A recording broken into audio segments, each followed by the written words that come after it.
Hello children, welcome to kids area online. നാളെ exam ആണ്. എല്ലാവരും പഠിച്ചുവല്ലോ? പഠിച്ചായിരുന്നോ? ഓക്കെ. നാളത്തെ എക്സാമിന് ചോദിക്കുന്ന ഇമ്പോർട്ടൻറ്റ് ക്വസ്റ്റ്യൻസ് ഉൾപ്പെടുത്തിയിട്ടുള്ളതാണ് ഇന്നത്തെ എക്സാം പ്രിപ്പറേഷൻ ക്ലാസ്. എല്ലാവരും ശ്രദ്ധയോടെ കേൾക്കുക, പഠിക്കുക. ഓക്കെ. അതിനു മുൻപ് മറ്റൊരു കാര്യം കൂടി പറയട്ടെ. ആനുവൽ എക്സാമിന് kids area online exam preparation classes നൽകുന്നുണ്ട് കേട്ടോ. 1ാം ക്ലാസ് മുതൽ 4ാം ക്ലാസ് വരെ പഠിക്കുന്ന കുട്ടികൾക്ക് എക്സാം പ്രിപ്പറേഷൻ ക്ലാസ്സസ് നൽകുന്നുണ്ട്. താല്പര്യമുള്ളവർക്ക് ജോയിൻ ചെയ്യാം. ജോയിൻ ചെയ്യാനായി ഇവിടെ നൽകിയിട്ടുള്ള വാട്സപ്പ് നമ്പറിൽ വാട്സപ്പ് മെസ്സേജ് അയച്ചാൽ മതിയാകും. 9746487799. ഈ വാട്സപ്പ് നമ്പറിലേക്ക് വാട്സപ്പ് മെസ്സേജ് അയക്കാം. അതുപോലെ നിങ്ങൾക്ക് അവധിക്കാലത്ത് ഏപ്രിൽ മെയ് വെക്കേഷൻ ക്ലാസ് വരുന്നുണ്ട്. Malayalam, English, Hindi, reading and writing classes, ഒത്തിരി ക്ലാസ്സുകൾ വരുന്നുണ്ട്. അപ്പോൾ അതിൻ്റെ അഡ്മിഷൻ മാർച്ച് 15 കഴിയുമ്പോൾ സ്റ്റാർട്ട് ചെയ്യുന്നുണ്ട്. വെക്കേഷൻ ക്ലാസ് ഡീറ്റെയിൽസ് അറിയാനായിട്ട് ആ ടൈമിൽ നിങ്ങൾക്ക് വാട്സപ്പിൽ മെസ്സേജ് അയക്കാം. ഡീറ്റെയിൽസ് ഒക്കെ അയച്ചു തരുന്നതാണ്. ക്ലാസ് 2 ഇൻ്റഗ്രേഷൻ ആണ്. നാളെ ഇൻ്റഗ്രേഷൻ എക്സാം ആണല്ലേ. ഇതൊരു ചോദിച്ചിട്ടുള്ള ചോദ്യമാണേ. പൂന്തോട്ടത്തിലെ കാഴ്ചകൾ നോക്കൂ. ഇതൊരു പൂന്തോട്ടമാണ്. എന്താണ്? ഇതൊരു പൂന്തോട്ടം. ആദ്യത്തെ ചോദ്യം, ചിത്രത്തിൽ എന്തൊക്കെ? എന്താ ചോദിച്ചിരിക്കുന്നേ? ചിത്രത്തിൽ എന്തൊക്കെ എന്ന് ചോദിച്ചിരിക്കുകയാണ്. ഈ ചിത്രത്തിൽ എന്തൊക്കെയുണ്ട്? ചെടികൾ, പഴങ്ങൾ, പൂക്കൾ, കുട്ടികൾ, പക്ഷികൾ, പൂമ്പാറ്റകൾ, മരങ്ങൾ. ദാ ഇവിടെ നോക്കി, ഇവിടെ ഒരു മുയലിനെയും കാണുന്നുണ്ടല്ലേ. ഒരു മുയൽ മാത്രമേ ഉള്ളൂ. നിങ്ങൾക്ക് എന്തൊക്കെയാണോ നിങ്ങൾ ഇതിൽ കാണുന്നത് അത് നിങ്ങൾ എഴുതണം. ചിത്രത്തിൽ എന്തൊക്കെയെന്ന് ചോദിച്ചു കഴിഞ്ഞാൽ ഈ ചിത്രത്തിൽ എന്തൊക്കെയാണ് നിങ്ങൾ കാണുന്നത്? പൂക്കൾ, പൂമ്പാറ്റകൾ, പക്ഷികൾ, മാമ്പഴം എന്ന് എഴുതാം, മാമ്പഴങ്ങൾ എന്ന് എഴുതാം, മാമ്പഴം എന്ന് എഴുതാം, മരങ്ങൾ, കുട്ടികൾ, ഇതുപോലെ പക്ഷികൾ. നിങ്ങളിവിടെ എന്തൊക്കെയാണോ കാണുന്നത് അത് നിങ്ങൾ എന്ത് ചെയ്യുക? എഴുതുക. അതാണ് ചിത്രത്തിൽ എന്തൊക്കെ. രണ്ടാം, ഈ ചിത്രം കണ്ടല്ലോ, എന്തൊക്കെയുണ്ടെന്ന് മനസ്സിലായല്ലോ. ഇനി ഇതൊരു വിവരണമാക്കി എഴുതാനായിട്ടാണ് ചോദിക്കുന്നത്. വിവരണമാക്കി നമുക്ക് എങ്ങനെ എഴുതാം? ഇതൊരു പൂന്തോട്ടമാണ് അല്ലേ. പൂന്തോട്ടത്തെക്കുറിച്ച് വിവരണം തയ്യാറാക്കണം. വളരെ മനോഹരമായ ഒരു പൂന്തോട്ടം. പൂന്തോട്ടത്തിന് നടുവിൽ വലിയൊരു മാവ്. മാവിൽ നിറയെ മാമ്പഴങ്ങൾ. അപ്പോൾ നിങ്ങൾ എന്താ പൂന്തോട്ടം കണ്ടു. പൂന്തോട്ടത്തിൽ വലിയൊരു മാവുണ്ട്, മരമുണ്ട്. അത് ഏത് മരമായിരുന്നു? മാവ്. പൂന്തോട്ടത്തിന് നടുവിൽ വലിയൊരു മാവ്. മാവിൽ നിറയെ മാമ്പഴങ്ങൾ. ഈ പൂന്തോട്ടത്തിൽ നിറയെ ചെടികളുണ്ട്. ചെടികളിൽ നിറയെ പൂക്കളുമുണ്ട്. പൂക്കളിൽ നിന്നും തേൻ നുകരാൻ ഒത്തിരി പൂമ്പാറ്റകൾ. പൂന്തോട്ടത്തിൽ കളിക്കാനായി നിറയെ കുട്ടികൾ. നിറയെ പക്ഷികൾ അവിടെ പാറിപ്പറക്കുന്നുണ്ട്. അങ്ങനെ കാഴ്ചയ്ക്ക് വളരെ മനോഹരമായ ഒരു പൂന്തോട്ടമാണിത്. അപ്പോൾ ആ പൂന്തോട്ടത്തെക്കുറിച്ച് വിവരിച്ചെഴുതാൻ പറഞ്ഞാൽ അവിടെ എന്തൊക്കെയുണ്ടെന്ന് മനസ്സിലാക്കുക. അവിടെയുള്ള കാര്യങ്ങൾ അത് എന്താണെന്ന് നിങ്ങൾ വിവരിച്ചെഴുതുക. എങ്ങനെ എഴുതുക? വളരെ മനോഹരമായ ഒരു പൂന്തോട്ടം. പൂന്തോട്ടത്തിന് നടുവിൽ നിങ്ങൾ എന്താണോ കാണുന്നത് അത് എഴുതുക കേട്ടോ. നടുവിൽ വലിയൊരു മാവ്. മാവിൽ നിറയെ മാമ്പഴങ്ങൾ. ഈ പൂന്തോട്ടത്തിൽ നിറയെ ചെടികളുണ്ട്. ചെടികളിൽ പൂക്കളുമുണ്ട്. പൂക്കളിൽ നിന്നും തേൻ നുകരാൻ ഒത്തിരി പൂമ്പാറ്റകൾ. പൂന്തോട്ടത്തിൽ കളിക്കാനായി നിറയെ കുട്ടികൾ. പക്ഷികൾ അവിടെ പാറിപ്പറക്കുന്നുണ്ട്. അങ്ങനെ കാഴ്ചയ്ക്ക് വളരെ മനോഹരമായ ഒരു പൂന്തോട്ടമാണിത്. എഴുതാനായിട്ട് അറിയാലോ, വിവരണം തയ്യാറാക്കാൻ അറിയാലോ. അവിടെ കാണുന്നത് നിങ്ങൾ വിവരിച്ചെഴുതുക. എന്തൊക്കെയാണുള്ളതെന്ന് വിവരിച്ചതിന് വാക്യത്തിൽ സെന്റൻസ് ആക്കി എഴുതുക. ഓക്കെ. അടുത്ത ചോദ്യത്തിലേക്ക് പോകാം. താഴെ കൊടുത്തിരിക്കുന്നവയിൽ വെള്ളത്തിൽ മുങ്ങുന്നവയും പൊങ്ങിക്കിടക്കുന്നവയും കണ്ടെത്തി എഴുതൂ. ആണി, കല്ല്, പേപ്പർ, നാണയം, ഉള്ളി, തക്കാളി, പെൻസിൽ, കത്രിക, ചുറ്റിക, പന്ത്, കടല, പയറ്, പച്ചമുളക്. ഇതിൽ നിങ്ങൾക്ക് സംശയമുള്ളത് എന്തൊക്കെയായിരിക്കും? ഉള്ളി, തക്കാളി, പച്ചമുളക്. ഇത്രയും നിങ്ങൾക്ക് സംശയം ഉണ്ടാവും. മറ്റുള്ളതൊക്കെ നിങ്ങൾ ചെയ്ത് നോക്കിയിട്ടുണ്ടാകും. ആദ്യം നമുക്ക് മുങ്ങുന്നവ എഴുതാം. മുങ്ങിയത് എന്തൊക്കെയാണെന്ന് അറിയാവോ? ആണി, കല്ല്, നാണയം, കത്രിക, ചുറ്റിക, കടല. ഇത്രയും സാധനങ്ങൾ എന്ത് ചെയ്തു? മുങ്ങിപ്പോയി. ആണി, കല്ല്, കടല, പയർ, നാണയം, കത്രിക, ചുറ്റിക. ഇവ എന്ത് ചെയ്തു? ഭാരമുള്ളത് കൊണ്ട് വെള്ളത്തിനടിയിലേക്ക് പോയി അല്ലേ? പൊങ്ങിയത് എന്തൊക്കെയായിരിക്കും? പേപ്പർ, ഉള്ളി, തക്കാളി, പെൻസിൽ, പന്ത്, പച്ചമുളക്. അപ്പോൾ ഉള്ളി, തക്കാളി, പച്ചമുളക് എന്താ ചെയ്യുക? വെള്ളത്തിൽ പൊങ്ങിക്കിടക്കും. പന്തോ പൊങ്ങിക്കിടക്കും. പെൻസിൽ വെള്ളത്തിൽ പൊങ്ങിക്കിടക്കും. പെൻസിലും പേപ്പറും വെള്ളത്തിൽ പൊങ്ങിക്കിടക്കും. ഉള്ളി, തക്കാളി, പച്ചമുളക് ഇതെല്ലാം വെള്ളത്തിൽ പൊങ്ങിക്കിടക്കും. പന്തും വെള്ളത്തിൽ പൊങ്ങിയാണ് കിടക്കുക. അപ്പോൾ മുങ്ങുന്നവയും പൊങ്ങിക്കിടക്കുന്നവയും തരംതിരിച്ചെഴുതാനായിട്ട് അറിയാലോ? അറിയാം. സഞ്ചാര രീതിക്കനുസരിച്ച് ജീവികളെ തരംതിരിക്കണം. അപ്പോൾ കുറച്ച് ജീവികളുടെ ചിത്രം നൽകിയിട്ടുണ്ട്. ആ ജീവികളെ തരംതിരിക്കാനായിട്ടായിരിക്കും പറയുന്നത്. എങ്ങനെ തരംതിരിക്കണം എന്ന് പറയത്തില്ല. കുറച്ച് ജീവികൾ നൽകിയിരിക്കും. ഇവയെ തരംതിരിക്കൂ എന്ന് പറയും. അപ്പോൾ നമുക്ക് എങ്ങനെയൊക്കെ തരംതിരിക്കാം? ആദ്യം നമുക്ക് നീന്തുന്നവ. നീന്തുന്നവ താറാവ്, ആമ, മീൻ, തവള. ഇഴയുന്നവ എന്തൊക്കെയാണ്? ഒച്ച്, പാമ്പ്, പല്ലി, ഓന്ത്, അരണ, അട്ട. ഇവയെല്ലാം ഇഴയുന്നവയാണ്. ഇനി എങ്ങനെ തരംതിരിക്കാം? പറക്കുന്നവ കാക്ക, തത്ത, പ്രാവ്, പാറ്റ, പുൽച്ചാടി, പൂമ്പാറ്റ. ഇനി ഒരു രീതിയുടെയുണ്ട്. നടക്കുന്നവ ഉറുമ്പ്. ഉറുമ്പ് നടക്കുകയാണ് കേട്ടോ ചെയ്യുന്നത്. ഉറുമ്പ്, മനുഷ്യൻ, കുറുക്കൻ, കോഴി, പശു. ഇവയൊക്കെ എന്താ ചെയ്യുന്നേ? നടക്കുന്നവയാണ്. അപ്പോൾ ജീവികളെ തരംതിരിക്കാൻ പറഞ്ഞാൽ നമുക്ക് എങ്ങനെ തരംതിരിക്കാം? നീന്തുന്നവ, ഇഴയുന്നവ, പറക്കുന്നവ, നടക്കുന്നവ. എങ്ങനെയാണ്? നീന്തുന്നവ, ഇഴയുന്നവ, പറക്കുന്നവ, നടക്കുന്നവ. അതിനുള്ളിൽ എഴുതേണ്ടത് നിങ്ങൾക്കറിയാലോ? അറിയാം. താഴെ കൊടുത്തിട്ടുള്ള ആഹാര സാധനങ്ങളിൽ എണ്ണയിൽ വറുത്തവ, ആവിയിൽ പുഴുങ്ങിയവ എന്നിങ്ങനെ തരംതിരിക്കുക. ഇവിടെ കുറച്ച് ആഹാര സാധനങ്ങൾ നൽകിയിട്ടുണ്ട്. അതിൽ എണ്ണയിൽ വറുത്തവ, ആവിയിൽ പുഴുങ്ങിയവ ഇങ്ങനെ തരംതിരിക്കണം. നിങ്ങളൊന്ന് തരംതിരിച്ചേ. നിങ്ങളൊന്ന് പറഞ്ഞു നോക്കിയേ.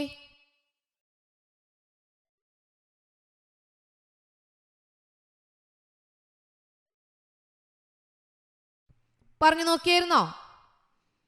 ആദ്യം നമുക്ക് എണ്ണയിൽ പാകം ചെയ്തവ. എണ്ണയിൽ പാകം ചെയ്തവ ഇതിൽ ഏതൊക്കെയാണ്? നെയ്യപ്പം, കുഴലപ്പം,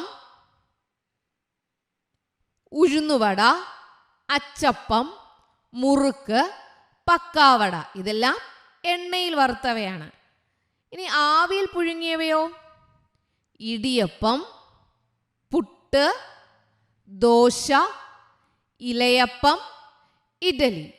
എണ്ണയിൽ പാകം ചെയ്തവ, ആവിയിൽ പാകം ചെയ്തവ. നെയ്യപ്പം, കുഴലപ്പം, ഉഴുന്നുവട, അച്ചപ്പം, മുറുക്ക്, പക്കാവട ഇതെല്ലാം എണ്ണയിൽ വറുത്തെടുക്കുകയാണ് ചെയ്യുന്നത്. ആവിയിൽ വെച്ചെടുക്കുന്ന ഏതൊക്കെയാ? ഇടിയപ്പം, പുട്ട്, ദോശ, ഇലയപ്പം, ഇഡലി ഇതൊക്കെ ആവിയിലാണ് പാകം ചെയ്തെടുക്കുന്നത്. ഇനി ഏറ്റവും നല്ലത്, ആരോഗ്യത്തിന് ഏറ്റവും നല്ലത് എണ്ണയിൽ പാകം ചെയ്തതാണോ ആവിയിൽ പാകം ചെയ്തതാണോ? ആവിയിൽ പാകം ചെയ്തവ. നമ്മുടെ ആരോഗ്യത്തിന് നല്ലതേതാ?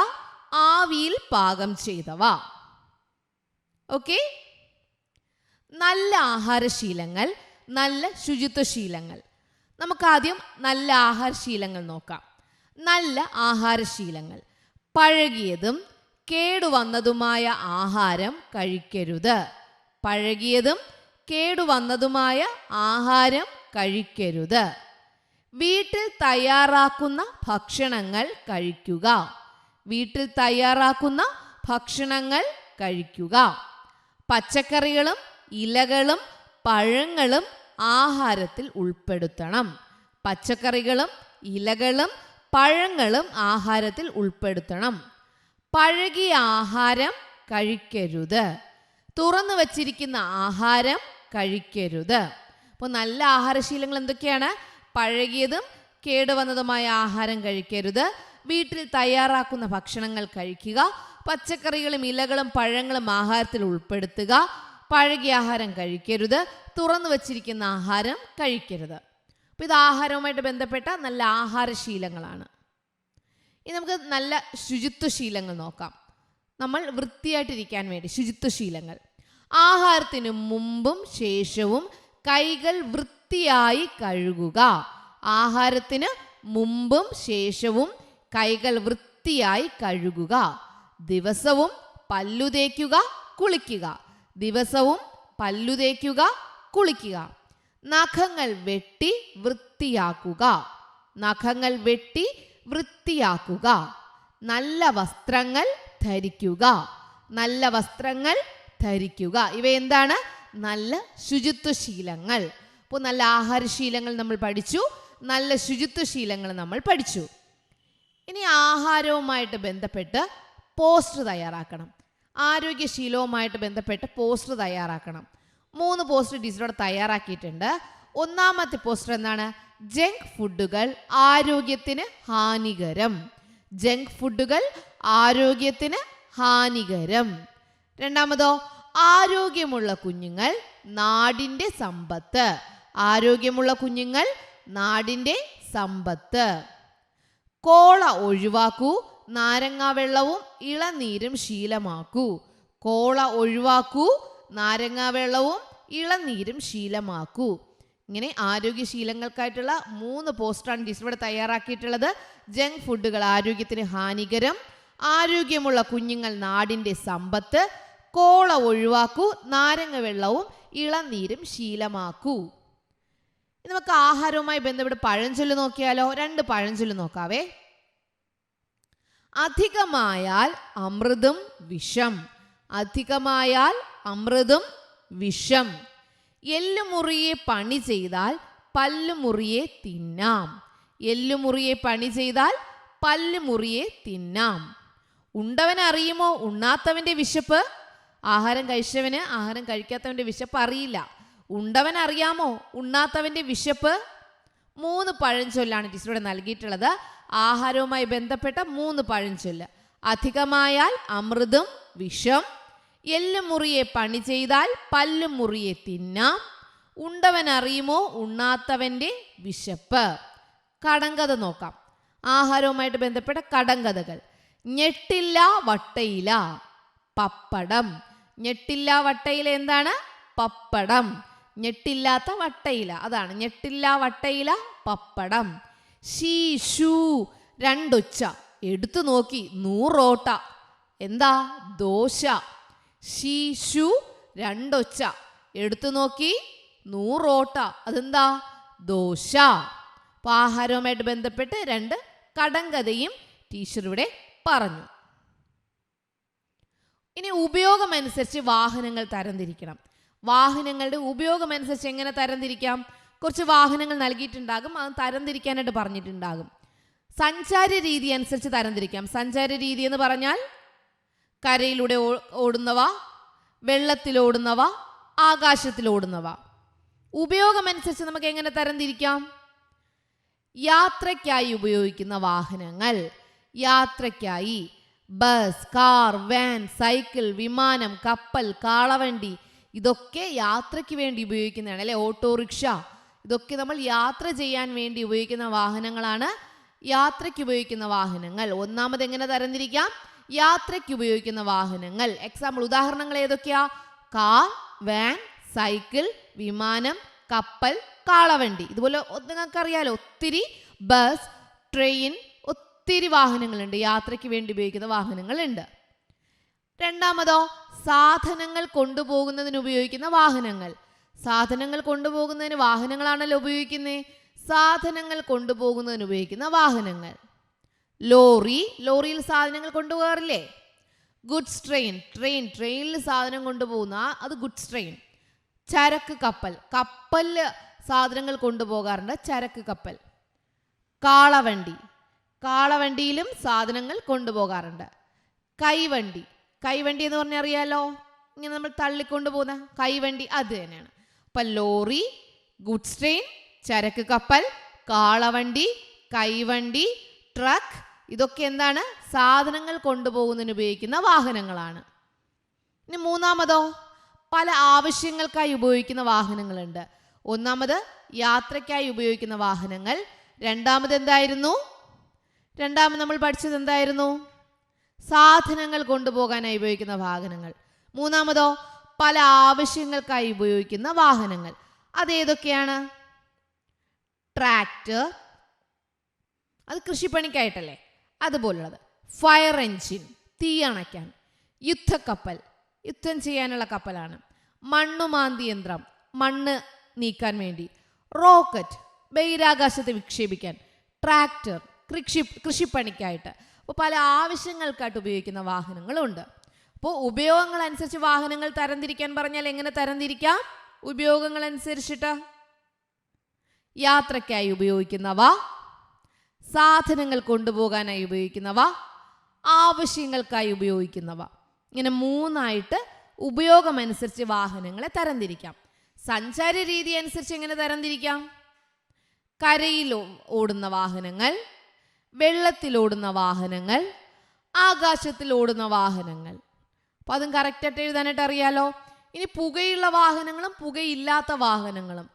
പുകയുള്ള വാഹനങ്ങൾ ഏതൊക്കെയാ? ബസ്, കാർ, വാൻ, ഇതൊക്കെ പുകയുള്ളതാണ്. പുകയില്ലാത്ത വാഹനങ്ങൾ ഏതൊക്കെയാ? സൈക്കിൾ, കാളവണ്ടി, തോണി, ബോട്ട്, ചങ്ങാടം, ഇതിനൊന്നും പുകയില്ല. ഓക്കെ. ചക്രമുള്ള വാഹനങ്ങളും ചക്രങ്ങളില്ലാത്ത വാഹനങ്ങളും ഏതാ? വെള്ളത്തിലോടുന്ന വാഹനങ്ങൾക്ക് ചക്രങ്ങളില്ല. കരയിലോടുന്ന വാഹനങ്ങൾക്കും ആകാശത്തോടുന്ന വാഹനങ്ങൾക്കും എന്തുണ്ട്? ചക്രമുണ്ട്. ഓക്കെ. ഫയർ എഞ്ചിന്റെ നിറം എന്ത്? ഫയർ എഞ്ചിന്റെ നിറം എന്താ? ചുവപ്പ്. ഇത് ചോദിച്ചിട്ടുള്ള ക്വസ്റ്റ്യൻ ആണ്. ഫയർ എഞ്ചിന്റെ നിറം എന്ത്? എന്താണ് ഫയർ എഞ്ചിന്റെ നിറം? ചുവപ്പ്. രോഗികളെയും അപകടത്തിൽപ്പെട്ടവരെയും ആശുപത്രിയിൽ എത്തിക്കുന്നതിന് പ്രത്യേക സൗകര്യങ്ങളോട് കൂടിയ വാഹനം ഏത്? രോഗികളെയും അപകടത്തിൽപ്പെട്ടവരെയും ആശുപത്രിയിൽ എത്തിക്കുന്നതിനുള്ള വാഹനം ഏതാ? ആംബുലൻസ്. എന്താണ്? ആംബുലൻസ്. ഇന്ധനം ആവശ്യമില്ലാത്ത വാഹനങ്ങൾ. ഇന്ധനം ആവശ്യമില്ലാത്ത വാഹനങ്ങൾ ഏതാ? തോണി, സൈക്കിൾ, ബോട്ട്, ചങ്ങാടം, കാളവണ്ടി. ഇതിനൊന്നും ഇന്ധനം ആവശ്യമില്ല. ഇന്ധനം ആവശ്യമില്ലെങ്കിൽ അവയ്ക്ക് പുകയുണ്ടാവോ? ഇല്ല. ഇന്ധനം ആവശ്യമില്ലാത്ത വാഹനങ്ങൾ ഏതൊക്കെയാണെന്ന് മനസ്സിലായല്ലോ? മനസ്സിലായി. ഫയർ എഞ്ചിന്റെ നിറം ചുവപ്പ്. രോഗികളെയും അപകടത്തിൽപ്പെട്ടവരെയും ആശുപത്രിയിൽ എത്തിക്കുന്നതിന് പ്രത്യേക സൗകര്യങ്ങളോടുകൂടിയ വാഹനം ആംബുലൻസ്. ഇന്ധനം ആവശ്യമില്ലാത്ത വാഹനങ്ങൾ തോണി, സൈക്കിൾ, ബോട്ട്, ചങ്ങാടം, കാളവണ്ടി. ഇവയ്ക്കൊന്നും എന്തില്ല? വേണ്ട, ഇന്ധനം ആവശ്യമില്ല.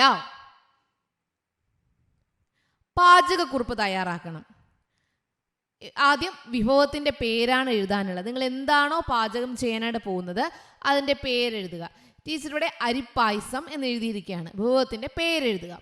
രണ്ടാമത് എന്താണ് ചെയ്യാനുള്ളത്? ആവശ്യമുള്ള സാധനങ്ങൾ. രണ്ടാമത് എന്താണ്? ആവശ്യമുള്ള സാധനങ്ങൾ. അരി, പാൽ, ശർക്കര, നെയ്യ്, അണ്ടിപ്പരിപ്പ്, ഉണക്കമുന്തിരി, ഏലക്കായ്. ആദ്യം വിഭവത്തിൻ്റെ പേരെഴുതുക, അതിനുശേഷം ആവശ്യമുള്ള സാധനങ്ങൾ എഴുതുക.